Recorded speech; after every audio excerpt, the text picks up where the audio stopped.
사랑하는 영락교회 지체들에게 주 안에서 평화의 인사를 전합니다. 오늘은 2022년 10월 18일 화요일입니다. 오늘의 묵상 본문은 요한계시록 3장 14절로 22절까지의 말씀입니다. 오늘 본문 말씀 3장 14절부터의 말씀은 이렇게 시작합니다. 라우디 교회의 사자에게 편지하라. 7교회 중에서 마지막 교회 라우디게아 교회에 보내는 주님의 말씀입니다. 라우디게아는 이 아나톨리아 지방의 가장 내륙에 있는, 그러니까 항구도시, 남쪽의 항구도시인 에베소부터 보면 한 동쪽으로 160km 정도, 100마일쯤 떨어진 곳이고, 그 다음에 앞에 나왔던 빌라델비아부터는 남쪽으로, 동남 방향으로 한 70여 킬로 정도 떨어진 곳에 있다. 그렇게 이제 기록되고 있습니다.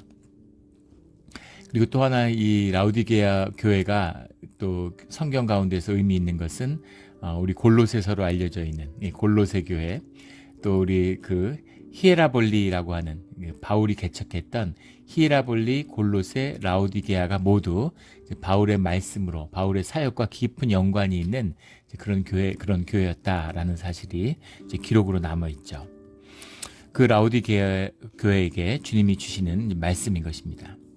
아멘이시오, 충성되고 참된 증인이시오, 하나님의 창조의 근본이시니가 이르시되, 이렇게 말씀하고 있습니다. 주님이 어떤 분이신가 하는 고백이 우리에 대한 결핍을 의미한다고 그랬죠. 주님과 하나됨, 주님의 부르심에 응답함이 우리의 온전함을 이루어가는 과정이다. 그래서 주님이 어떤 모습으로 오시는가라는 것이 사실은 우리에게 무엇이 결핍되어 있는가라는 것을 말씀한다는 걸 우리 여러 번 나눴습니다. 라우디 교회에는 어떤 주님이 말씀하시냐면 아멘이시오, 충성되고 참된 증인이시오, 하나님의 창조의 근본이시니가 이르시되. 그래서 굉장히 멋진 말씀 같지만 굉장히 아픈 말씀이죠. 왜냐하면 먼저 아멘이시오라고 하는 게 아멘이신 분, 하나님의 호칭이죠. 믿음을 상징하는 것이, 아멘이 믿는다, 믿음을 상징하는 믿음의 근본이신 분이다. 아멘이시오, 아멘이신 분이 말씀하신다. 이 원문 그대로 하면 아멘인 자가 말씀하신다. 그건 뭐냐면 라우디 교회에게 믿음이 결핍됐다, 믿음이 결여됐다, 이런 말씀인 겁니다. 충성되고 호피토스라고 하면은 충성되지 않은 자들에게 말씀하시는 거죠. 그래서 라우디 교회에게 충성이 결여돼 있다, 이런 말씀인 거예요. 참된 증인 이렇게 얘기했는데 참된 분, 증인인 분 이렇게 나누어져 있죠. 알로티노스라는 말인데 진실된 분, 진실되다는 건 무슨 말이겠습니까? 라우디 교회가 진실되지 못하다는 얘기죠. 진실되지 못한다는 건 의식적으로 거짓을 하고 꾸민다는 의미가 아니라 그 안에 주님 안에서의 자신의 모습으로 서는, 나의 나됨으로 주님 앞에 서는 그런 모습을, 그게 신앙의 모습이잖아요. 그것을 잃어버린 공동체다, 이런 말씀인 거죠. 증인이시오, 말티스, 이런 말이죠. 말티스라는 것은 이 교회가 주님의 복음의 증인이 되지 못하고 있다, 십자가의 증인된 공동체가 아니다라는 말씀입니다. 이렇게 혹독하고 무서운 말씀을, 이런 말씀을 듣는데 그래도 교회야? 이런 생각이 들 정도의 말씀이죠. 그래서 그 라우디 교회에 주시는 말씀은 굉장히 무섭고 엄한 말씀이에요. 하나님의 창조의 근본이시니가, 창조의 근본, 알파와 오메가이신 하나님에서 알파에 해당되는 것이죠. 그 알파의 하나님, 시작된 하나님, 모든 것의 근원이고 근본 되신 하나님. 그러니까 이 의미는 뭐냐면 라우디 교회의 그 공동체의 삶 가운데 본질을 잃어버렸다, 실제를 잃어버렸다, 이런 것이죠. 껍데기가 남았다, 현상에 묶인 자들이 되었다, 이런 의미입니다. 그렇다면 그게 어떻게 교회인가, 이런 의문을 갖게 되는 것이죠. 15절에 내가 내 행위를 아노니 내 차지도 않고 뜨겁지도 아니하도다. 내 행위를 안다. 행위라는 게 너의 삶이라고 그랬죠. 너의 삶의 내용, 너의 삶의 실제가 무엇인지를 주님이 아신다. 당연히 아시겠죠. 그런데 그 내용은 무엇이냐면 내가 차지도 아니하고 뜨겁지도 아니하도다라는 이 말씀입니다. 우리 굉장히 많이 인용되기도 하고 또 집회 같은 데 가서 뭐 목사님들 옛날에 부흥 강사 뭐 이런 분들이 많이 이제 인용하는 뜨겁지도 않고 차지도 않다고 질타하는 이제 그런 말씀인데, 이 말씀은 사실 미지근하다 이런 이야기는 아닙니다. 훨씬 더 무서운 얘기예요. 예, 차지도 않고 뜨겁지도 아니하다라는 말은 이 라오디게아가 굉장히 풍족한, 풍요로운, 경제적으로 아주 풍요로운, 왜냐하면 동방으로 가는 두 개의 황제의 가도라고 하는 황제가 뚫는 길이죠. 그 두 개의 로마의 중요한 대로가 교차하는 교착지에 있었다고 그러죠. 그래서 라오디게아에는 은행이 발달하고, 또 은행이 발달한 곳에는 늘 그렇듯이 법원이 들었습니다. 이 고대의 통치에, 지금도 뭐 마찬가지죠. 이 법원과 은행은 늘 함께 다니는 거예요. 법원이 위치해 있는 곳이고 은행이 위치해 있는 곳이라는 거죠. 예, 그러니까 그 사회에 이제 권세 있는 자들, 부한 자들이 많다는 뜻입니다. 근데 그런 곳인데 뭐 풍요로운 곳이죠. 경제적으로 풍요한 곳이고 뭐 잘 사는 사람들, 또 고관 대작이 많이 사는 그런 동네인데, 한 가지 부족한 것이 물이 부족했다고 그러죠. 이제 환경적으로. 그래서 그 물을 히에라볼리와 골로새에서 끌어왔다 그래요. 물을 가져왔다고 합니다. 재밌는 것은 골로새서에서는 아주 차가운 물이 나오고, 그 다음에 히에라볼리는 온천으로 유명한 곳이었다 그러죠. 그래서 그 14kg, 10kg씩을 물을 가져오는데, 지금처럼 뭐 파이프에다 오는 게 아니잖아요. 그러면 고속으로 막 물을 무슨 밀어내고 이런 게 아니죠. 그냥 수로를, 돌로 만들어진 수로끼를 만들어서 오픈된 그런 공간으로 물을 쭉 흘려 보내는 거죠. 이걸 고도차를 이용해서. 근데 거기다가 이 라오디게아는 그 해발 2,800m 정도 되는 위치에 있대요. 굉장히 고원 도시죠. 그러니까 그 고원을 넘어서 동방으로 가야 되니까 길이 글로 통할 수밖에 없는 곳에 도시가 있었겠죠. 그러니까 또 이제 덥지 않고 선선하고 살기는 좋은 곳이었을 겁니다. 그런데 문제는 물이 귀한데 그 물을 가져오는데, 가져오기도 힘들었을 뿐 아니라 가져오는 것도 시간이 오래 걸렸겠죠. 굉장히 어려운 일이었을 거예요. 그래서 차가운 물이든 뜨거운 물이든 가져오면 물이 다 식은 것이죠. 차가운 물도 미지근해지고 뜨거운 물도 미지근해졌다, 이런 겁니다. 근데 여기서 차지도 않고 뜨겁지도 아니하도다, 내가 차든지 뜨겁든지 하기를 원하노라. 16절에 가면 내가 이같이 미지근하여 뜨겁지도 아니하고 차지도 아니하니 내 입에서 너를 토하여 버리리라, 이렇게 얘기하는데, 말씀하시는데 토한다라는 의미가 뭐냐면 물이 상했다는 것입니다. 예, 뜨거운 물이든 차가운 물이든 가져오다가 햇볕에 계속 노출되니까, 또 뭐 이것이 오픈 스페이스로 오는 거니까, 공개된 수로가, 공개가 이렇게 된 곳으로 물이 내려오다 보니까 물이 상하는 거죠. 또 무슨 굉장한 물과 압력으로 미는 것도 아니니까. 그래서 물을 받았는데 물이 상한 물인 거예요. 마실 수가 없는 겁니다. 미지근하다고 귀한 물을 뱉는 그런 사람은 없겠죠. 상한 물이 되는, 물이 상해버리는 거예요. 이것이 라오디게아의 문제다라는 것이죠.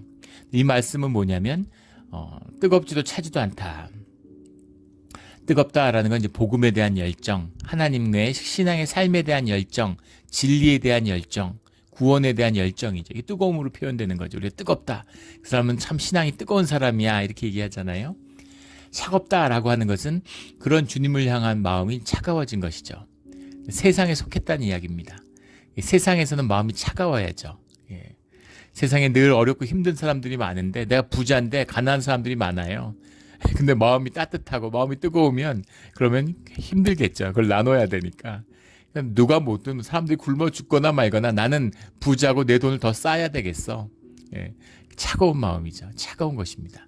그 세상의 움직임, 세상의 질서라는 게 차가워요. 법으로 움직이잖아요. 법이라는 건 차갑죠. 예. 차갑게 움직이는 겁니다. 근데 문제는 차가움의 세계가 있고 뜨거움의 세계가 있어요. 뜨겁든지 차든지 해야 되는데, 뜨겁지도 않고 차지도 않다라는 건 적당하다는 것이 아니라 쓸데가 없다, 썩어버렸다, 이런 이야기입니다. 우리 뭐 예전에도 여러 번 이런 말씀 나누고 권면하지만, 교회 안 다닌다고 주님이 벌 주고 그러지 않아요. 예. 아버지를 모르는 자식을 바라보는 부모의 마음이 어떤 것이겠습니까? 안타깝고 애통한 것이죠. 예. 주님을 모르고 세상에 속해 살아간다고 가련히 여기고 불쌍히 여기지 괘씸해서 벌 받지 않아요. 교회에 나오고 아버지의 집에 돌아온 탕자와 같은 것이잖아요. 어떤 모습이든지 사랑받고 주님이 품어주시는 거죠. 문제는 집으로 돌아왔는데 자식이 아닌 겁니다. 종교인이죠. 신앙도 아니고 세상에 속해 살아가는 것도 아니고. 중세 당나귀의 비유, 우리 예전에 비유를 든 적이 있었죠. 당나귀가 어리석음의 상징으로 쓰이잖아요. 당나귀가 눈이 양쪽에 달렸죠. 육식동물로부터 피해야 되니까 눈을 시야를 넓게 가져야 되잖아요. 그래서 180도가 다 보이는, 실제는 한 270도 보인다 그러죠. 눈을 굴리기 때문에. 그런 와이드 비유를 갖기 위해서 눈이 양쪽 끝에 달려 있어요. 그래서 당나귀를 가운데 세워놓고 먹이통을 양쪽에 주면 오른쪽은 오른쪽 먹이통만 보이고 왼쪽은 왼쪽 먹이통만 보이는 거죠. 그래서 왼쪽으로 가려고 그러면 오른쪽에도 있으니까, 오른쪽으로 가려고 그러면 왼쪽에도 있으니까, 그러니까는 주춤주춤하면서 당나귀가 움직이지 못한다는 거죠. 일종의 체면 상태에 빠지는 것처럼 무기력해진다는 겁니다. 그래서 그 사이에서 이제 굶어 죽는다는 거예요. 양쪽에 먹이가 있는데. 이런 것이죠. 세상의 복도 못 누리고, 주님이 주시는 복도 못 누리고, 이것도 아니고 저것도 아니고, 교회에 나오는데 하나님의 축복, 광야의 길을 걷는 것도 아니고, 거기서 보이는 하나님의 소망의 길, 축복의 길을 보는 것, 보이지 않는 길을 열어서 그 길을 가는 것도 아니고, 세상 길을 가면서 세상이 주는 달콤함, 육신의 정욕의 달콤함도 못 누리고, 또도 걔도 아닌, 아무것도 아닌 이런 비참한 삶, 이것이 라오디게아 교회의 모습이다. 오늘 우리의 모습이죠. 적당히 종교 생활하고 뭐 대충 해야지, 너무 교회에 빠지면 안 돼, 뭐 이런 얘기들 하잖아요. 이도저도 아닌, 교회 다니나 안 다니나 아무 차이 없는, 안 다닌 것만도 못한 그런 것이 이 뜨겁지도 차지도 않다라는 이 말씀의 본질인 것이죠. 우리 절대로 이렇게 뜨겁지도 차지도 않은 이런 모습이 돼서는 안 되겠죠. 썩어지는 모습이 돼서는 안 됩니다. 차거나 뜨거워야죠. 그런데 뜨거워지는 우리가 되기를 주의 이름으로 축원합니다. 그래서 차지도 뜨겁지도 않아서 입에서 너를 토하여 버리리라, 이렇게 말씀하고 계세요. 무서운 말씀이죠. 17절에 근데 이런 말씀을 하시는 게, 뒤에도 말씀하시지만 사랑이 있기 때문입니다. 교회이기 때문이에요.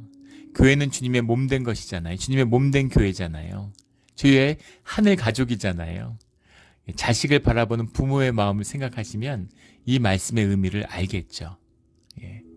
자식이 범죄를 지어서 출소하는 거죠. 엄마가 두부를 들고 기다리는 거예요. 엄마가 펑펑 우는 거죠. 이놈의 자식, 이놈의 자식 이러면서 그냥 주먹으로 등짝을 그냥 스매싱을 하는 거죠. 계속 막 가슴을 치고, 너 한 번만 더 이래봐. 너는 내 자식도 아니야, 이놈 자식, 이러고 막 때리는데, 그게 너는 이제 자식 아니고 인연 끊지. 그럼 오지도 않았죠.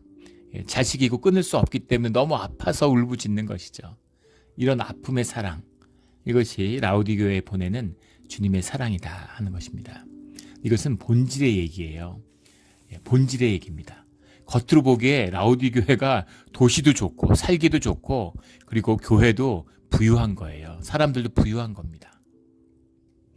그 겉으로 보면 제일 좋은 교회 같이 보이겠죠. 건물도 좋고 뭐 아무 문제 없고, 에베소 교회 같은 데는 분별력이 있잖아요. 정통주의가 사로잡고 있는. 그래서 막 이단도 쫓아내고 막 그 분별하고 막 그런 영적 싸움을 해가지고 교회가 정통을 막 싸우려고. 우리는 믿음이 굳건한 교회야.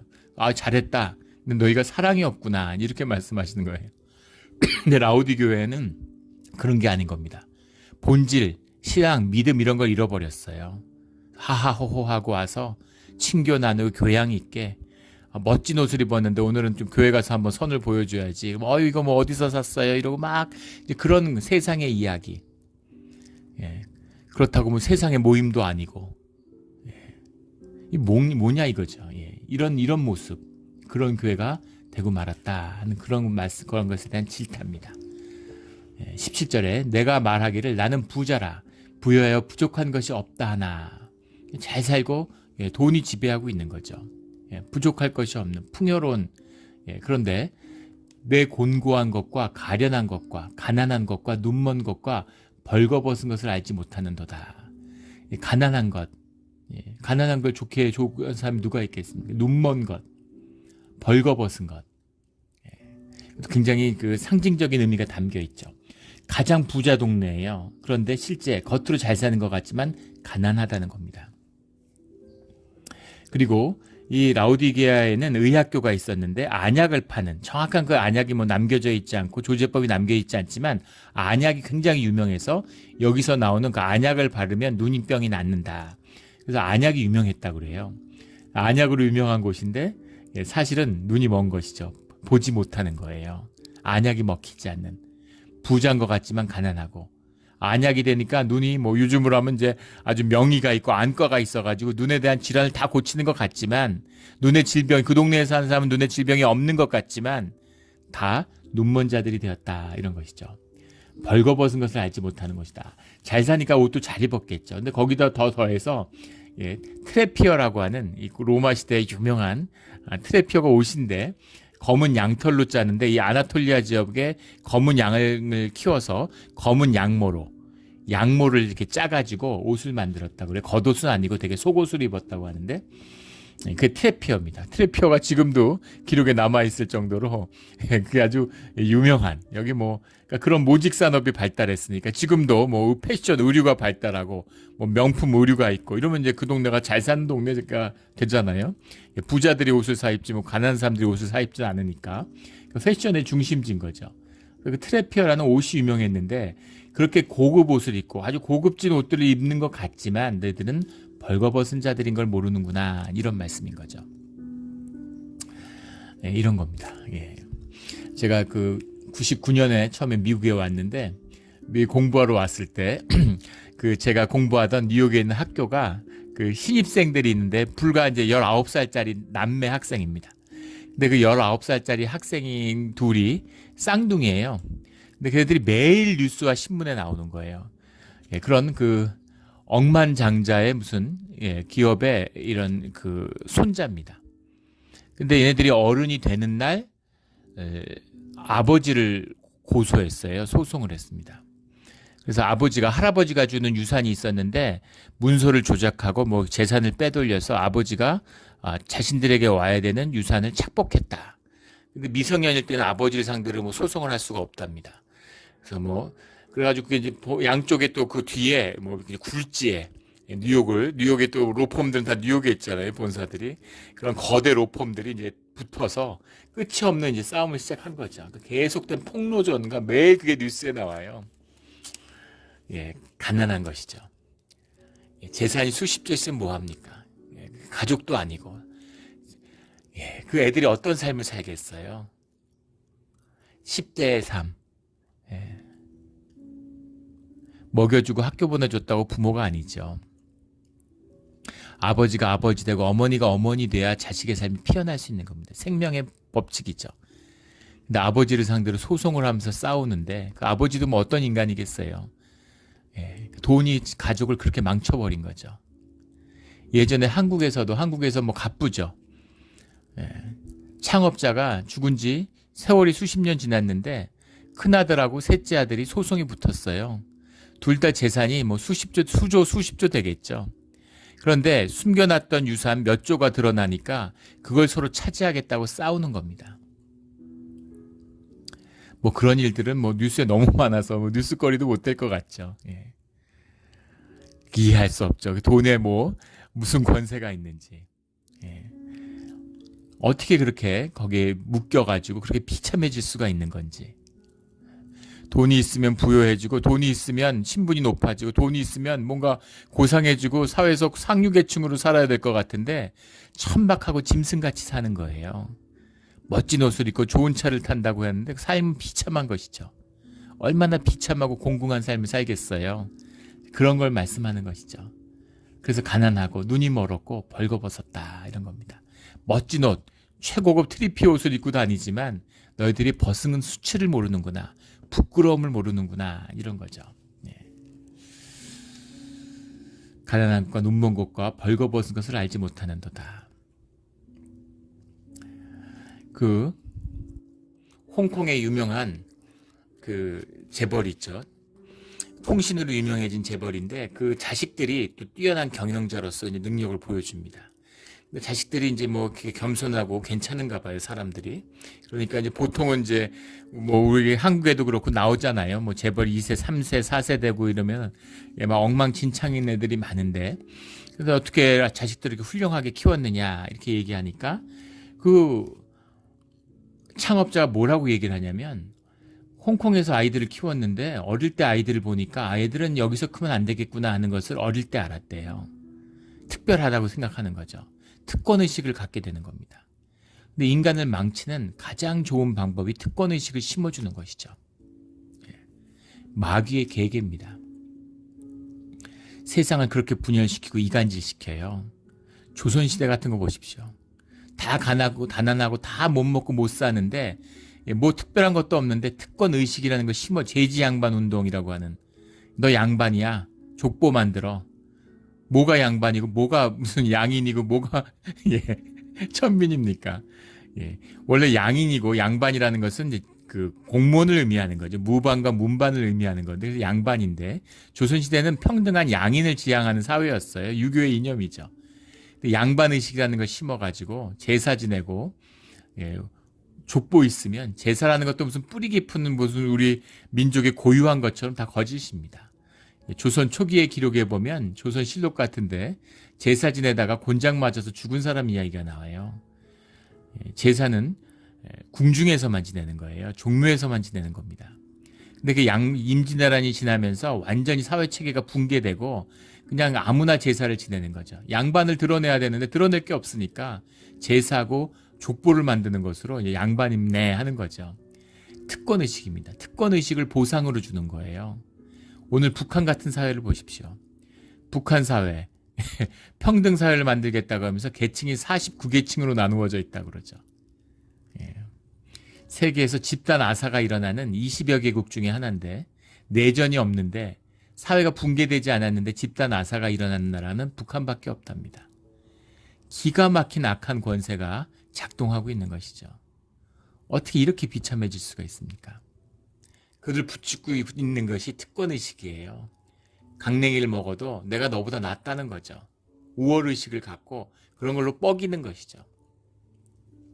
인간이 이렇게 악해질 수 있다는 것. 이게 부끄럽고 수치를 모르는 거예요.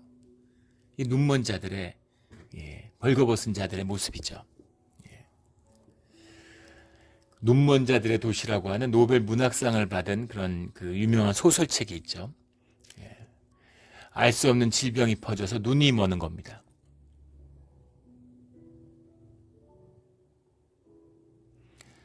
그 사람들이 눈이 머니까 얼마나 짐승같이 변하는지 하는 모습을 보여주죠. 굉장히 깊은 시사성이 있는 이제 그런 책이죠. 눈을 떴지만 영이 죽은 거예요. 선악과죠. 선악과로 사는 자들입니다. 부끄러움을 몰라요. 남을 정죄하면서 내가 의롭다고 착각하니까 내가 보기에는 내가 너무너무 반듯하고 너무 옳고 너무 좋으니까 내 생각에는 내 에고에는 내 판단에는 세상에 나같이만 살면 저도 그랬습니다. 주님을 영접하기 전에는 괜찮은 사람인 줄 알았어요. 동양철학 공부하고 매일 수양을 하잖아요. 명상을 하잖아요. 세상 사람이 나만 같으면 그 크리스찬들 보면은 아이고 정말 나 같은 사람만 살면 천국 될 텐데 이런 마음이었습니다. 그런데 주님을 영접하고 눈을 뜬 것이죠. 정말 부끄럽고 수치스러워서 쥐구멍에라도 숨고 싶어요. 정말 다리에서 뛰어내리고 어디 정말 그런 부끄러움과 수치, 견딜 수 없는 부끄러움과 수치를 만나는 거죠. 내 모습을 만나는 겁니다. 그런 내 모습이지만 내가 나를 정죄하지 않고 내가 나로 살 수 있는 비밀은 나를 지으신 우리 아버지가 되시는 주님이 나를 위해 피 흘리시는 그렇게 귀하고 존귀한 삶이라는 것을 주님 안에서 만났기 때문인 거죠. 멋들어지고 자랑스러워서 사는 게 아닙니다.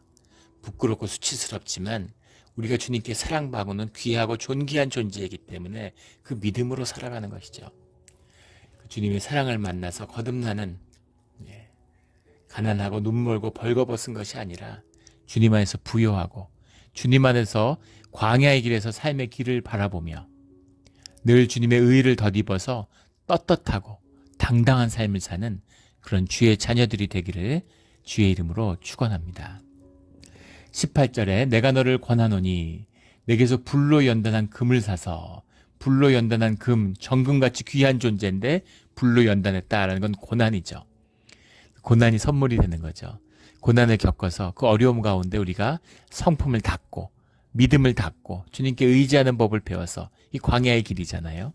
거기서 연단한 금이 되어서 나오는 거죠. 불로 연단한 금을 사라라는 우리의 삶의 헌신과 우리의 삶의 노력으로 주님 안에서 은혜로 불로 연단한 금을 얻게 되는 거죠. 우리가 불로 연단한 금이 되는 것입니다. 흰 옷을 사서 입어 벌거벗은 수치를 보이지 않게 하고 주님의 의로 우리를 덮어서 우리의 이 부끄러움, 우리의 죄성 이런 것이 주님의 의로 덮어지는 것이죠. 이 흰 옷을 입는다라는 것입니다. 안약을 사서 눈에 발라 보게 하라.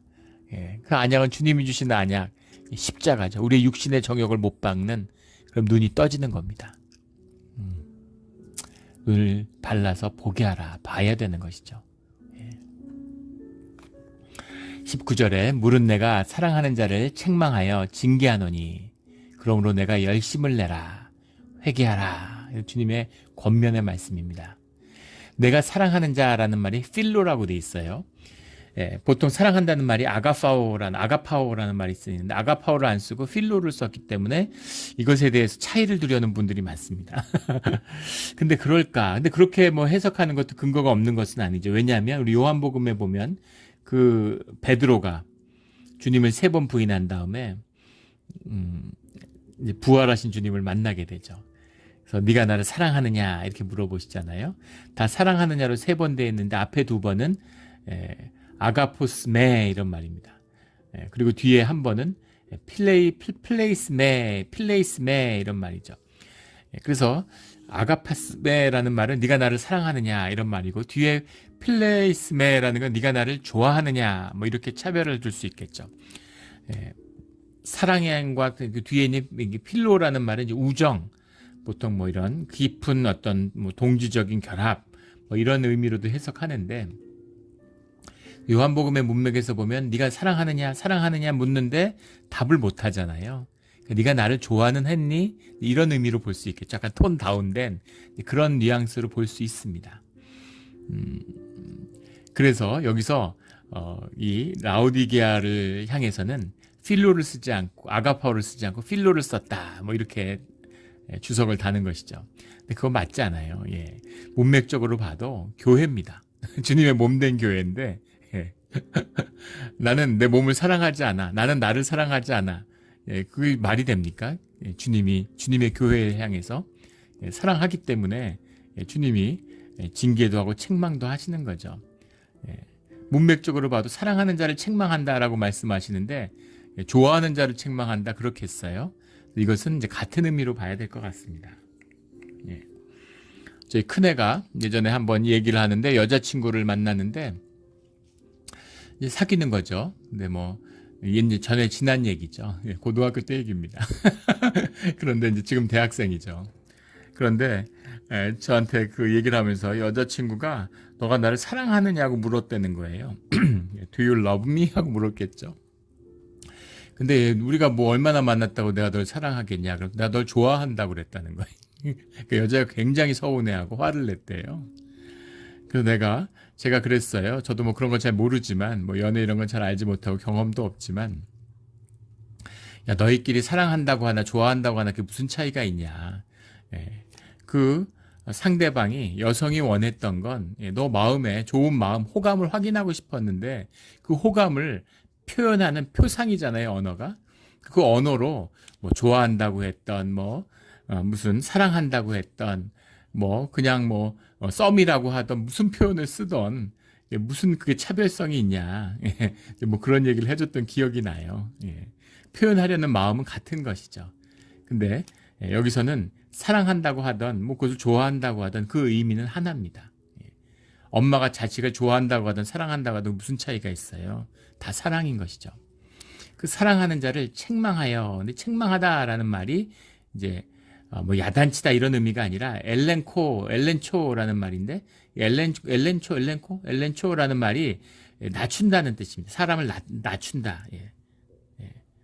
디스그레이드인가요? 그 낮추는 그런 거예요. 예. 그래서 주님이 아끼는 주님의 사랑하는 자녀를 낮추시는 겁니다. 예. 우리 뭐 낮춤을 받죠. 낮춤을 받아서 겸손하게 만드시는 거예요. 예전에 한 그 장로님이 계셨는데 너무 온유하고 너무 겸손한 분입니다. 겸손의 왕이에요. 온유의 왕입니다. 사람들이 다 좋아하고 따르는 분들이 너무 많은 거죠. 장로님은 어떻게 이렇게 성품이 원래 어릴 때부터 이렇게 겸손하셨냐고, 온유하셨냐고. 그러니까 장로님이 진짜 불같이, 황소같이 또 오만하게 그렇게 살고 싶었는데 살면서 겸손해졌다 이렇게 얘기하시더라고요. 세상이 낮춰져서 주님이 낮추시는 거죠. 그래서 낮아져서 낮은 삶을 살면서 겸손을 배우는 겁니다. 모세를 보면 알잖아요. 모세가 주먹으로 사람을 때려 죽이던 이집트의 왕자였어요. 그런데 광야에 가서 미디안 편 광야에서 그 처갓집에 양을 치면서 사는 겁니다. 낮아지고 또 낮아져서 완전히 바닥이 되니까 주님이 찾아오시죠. 그래서 이 애굽에서 이스라엘 민족을 이끌어내라. 그런데 제가 그런 걸 어떻게 합니까? 이렇게 되잖아요. 자기 동족이라고 편들겠다고 사람을 때려 죽이던 사람인데 온유한 자가 된 거죠. 모세가 무슨 지도력이 있고 모세가 무슨 지도자냐. 그런데 주님이 너희 가운데 가장 온유한 자고 가장 겸손한 자다. 이렇게 말씀하시는 거죠. 이런 의미입니다. 그래서 이 책망하다의 원뜻은 낮추다 이런 말이에요. 징계하노니라는 말도 징계한다라는 건 뭐 벌 준다. 법원에서 벌 주고 이러는 걸 징계라고 그러잖아요. 근데 파이데우오라는 말은 디스플린, 영어로 번역해 보면 디스플린 이렇게 해석을 해놨어요. 이게 더 맞아요. 훈련을 하는 겁니다. 낮추고 훈련하는 거예요. 낮추고 고난 가운데 광야의 길에서 훈련을 받는다 이런 의미입니다. 이 사랑하는 부모가 자식을 위해 하는 거죠. 아까 그 리카성이라고 하는 리카싱이라고 하는 홍콩 재벌 얘기를 하다가 이제 말았는데 그 자식을 이 홍콩에서 키우니까 애들이 너무 특권의식 갖고 애들이 안 되겠구나, 애들 망치겠구나 이래가지고 애들을 한 애는 아들 둘인데 하나는 캐나다, 하나는 미국으로 유학을 보냈다는 겁니다. 그리고 생활비도 충분히 주지 않아서 애들이 이제 아르바이트를 하면서 살게 하고 돈을 받고 중고등학교 때도 아르바이트를 했대요. 그러면서 돈의 귀한 것도 알고 세상이 어떤 건지도 배우고 아무도 알아주는 사람도 없고 특권의식을 가질 수 없는 고생하고 세상에 고생하라고 보내는 거죠. 근데 그 고생으로 끝나면 사람이 쭈그러지잖아요. 그런데 그것이 다가 아니었기 때문에 이제 그 어려움을 통해서 성장하는 이제 그런 삶을 가졌다 이런 얘기를 들었습니다. 그분이 크리스찬은 아니에요. 그러나 세상에서 그런 지혜를 가진 자들이 있는 거죠. 하물며 주의 자녀, 하나님의 사랑을 받는 영혼의 생명을 유업으로 받는 자들의 삶은 어떻겠습니까? 이게 주님이 우리를 인도하는 광야의 길의 비밀이죠. 이 광야의 비밀을 증거하고 있는 것이 요한계시록입니다. 우리 5가지 비밀이 나온다고 그랬죠. 그 광야의 비밀을 깨달아 만나는 우리 모두가 되기를 주의 이름으로 축원합니다. 그러므로 내가 열심을 내라. 이 열심을 내라라는 말이 젤레우에 질투하시는 주님 할 때 나왔던 말씀이죠.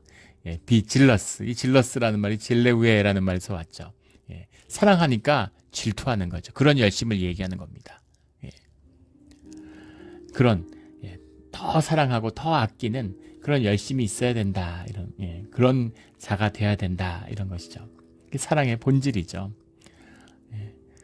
여자친구가 있는데 다른 친구하고 영화 보러 가고 여행 갔는데 아무렇지도 않다. 이거는 뭐 잘못된 거죠. 속상하고 화가 나야 되는 거잖아요. 너무너무 속상해야 되는 거죠. 그런 마음이 돼야 된다라는 말씀인 겁니다. 주님을 사랑하고 주님을 사랑하는데 그런 열심이 있어야 된다는 거죠. 이런 열심을 내는 우리 모두가 되기를 주의 이름으로 축원합니다.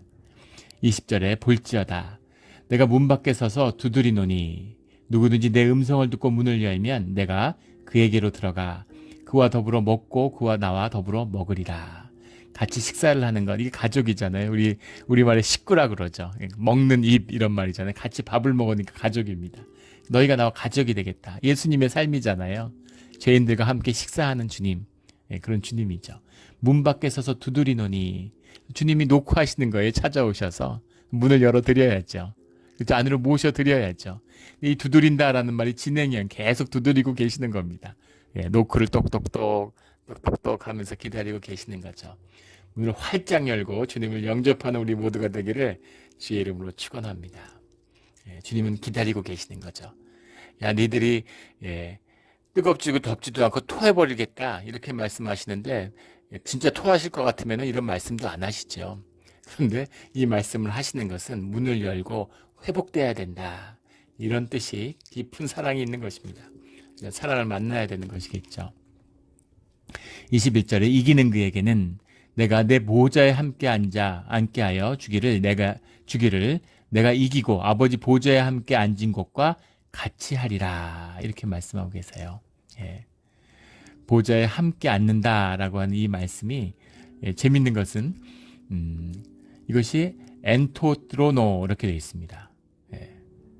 아버지와 함께 내 보좌와 함께라고 하는 나와 함께 이럴 때 함께라는 말이 메테모라는 말인데 with me죠. 함께 앉는다라는 때 앉는다 보좌에 앉는다는 보통 트로노가 트론이죠. 트론 우리 여기서 온 반말입니다. 트로노 이 보좌에 앉는다 그러니까 그 무엇 위에 앉는다니까 트로노 이렇게 쓰는데 여기는 엔토트로노라고 쓰고 있어요. 엔이라는 건 무엇 안에 이런 것이죠. 그래서 보좌에 위에 앉는 게 아니라 보좌 안에 앉는다. 주님과 함께 어떻게 앉겠어요? 보좌에 꽉꽉 끼어서 앉을까요? 주님의 품에 안겨서 아이가 엄마와 아버지의 품에 안겨서 이렇게 앉아 있는 것이죠. 이런 모습입니다. 이게 우리 보좌에 앉는 또 이 의미 N에 들어있는 주님 안에 할 때 이 N이라는 표현을 쓰잖아요. 이것은 보좌와 권세의 상징인데 그 안에 녹아들었다라는 그런 의미도 들어있을 수 있겠죠.